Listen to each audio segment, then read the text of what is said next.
So this is the Infinix Note 10 Pro, and honestly guys, this is the second time I have covered an Infinix device. The very first one was the Infinix Hot 10s, which is a gaming-centric phone that was priced at $120. Now, that's truly amazing because I really liked what that device did. Now, if you're watching me for the first time, this is what it worked, and thank you for watching the channel. Definitely hit the subscribe button to check out more videos from us. So what is interesting about the Infinix Note 10 Pro? So this is their, I guess you could say, more high-end device. Again, this is very budget-friendly, with the Note 10 Pro coming in at $259 roughly for this device. So what do you have in this packaging? Well, let's start off with showcasing the device itself. This thing is 6.9 inches, and I have to say though, I do like this like reflective silver color. You know, it reminds me of a Huawei device. I believe it was the Huawei P30 or so that kind of had this kind of coating, which is pretty cool. But again, 6.9 inches, really big display.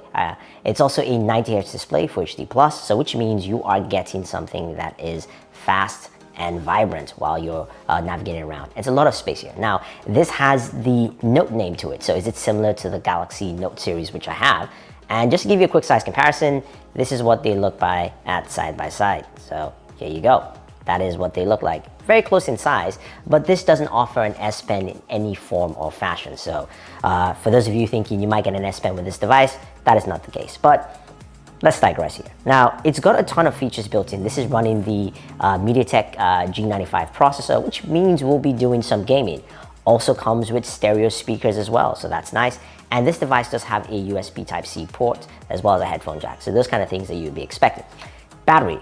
We're looking at a 5,000 milliamp battery in here, and I have to say that that's pretty nice. And we've kind of noticed this with you know, budget devices or at least low-cost devices, that they all have big batteries, which is great because a lot of those people are not looking to get you know, portable chargers or things like that. And to top it off, the Infinix Note 10 Pro comes with a 33-watt charger.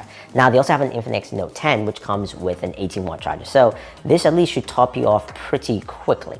Now, we mentioned some gaming features, and Infinix also added a gaming zone to this device, which allows you to go in and do a couple of things. You can take a look at your the games you have. You can set up, of course, like a do not disturb feature, that kind of fun stuff in there. Nothing too crazy. There is no, of course, FPS monitoring or things like that, but we're able to check out some games. So we'll play some Call of Duty Mobile and PUBG Mobile, and we'll see what kind of performance. And of course, you guys will see the settings that I played on. So let's go check it out.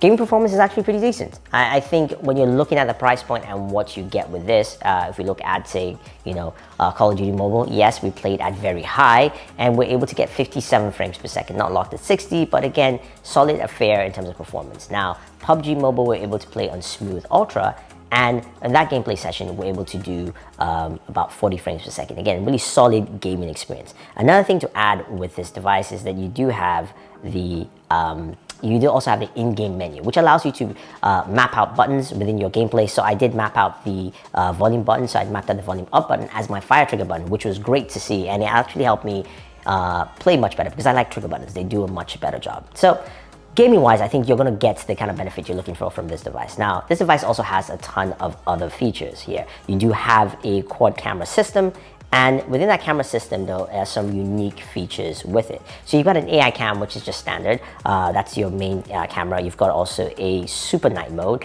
And that's interesting to see because whenever you're shooting, taking photos, it will actually give you the AI cam will suggest night or super night. Super night is cool, but I'll say not use it for all instances, as you can see with some of the images on here.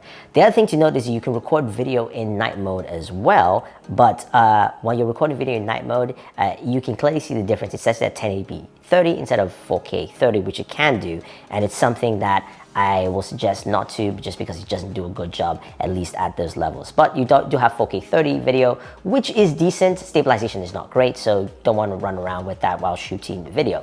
I think when you look at this device and you look at what it brings to the table, there are some things that it does well and there are some things that it doesn't do as well. So in terms of gaming, I think it does a solid job while gaming, and I think the stereo speakers also sounded really good. You could hear it while we were in our gameplay sessions. The cameras are okay at best, but I'm not expecting too much at this price point. The front-facing camera is not that great. The rear cameras do a better job, at least when you're taking photos in daytime, or even some of the low light shots actually did come out well. So I do like that.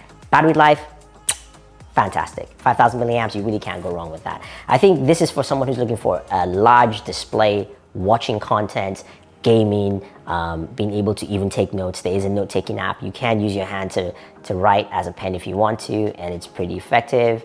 And so you can actually use that. You can't see what I actually spelled there, so don't worry about that. But you get the general idea of what you can do with this device. I do like it. I think Infinix has some pretty interesting ideas for what to do on the budget range, but I do want them to basically improve their camera, especially when people are looking at devices like the Pixel, which price more at 350 to 400. This is something that they need to improve because they do offer quite a lot of benefits in this device. So there you have it, guys. That is the Infinix Note 10 Pro. Oh, I forgot to mention, in terms of specs, it does come with 8 gigs of RAM and 256 gigabytes of storage, which is really nice. So if you want to pick this up, use the links down below. Otherwise, guys, don't forget to like, share, subscribe, and always enjoy your entertainment.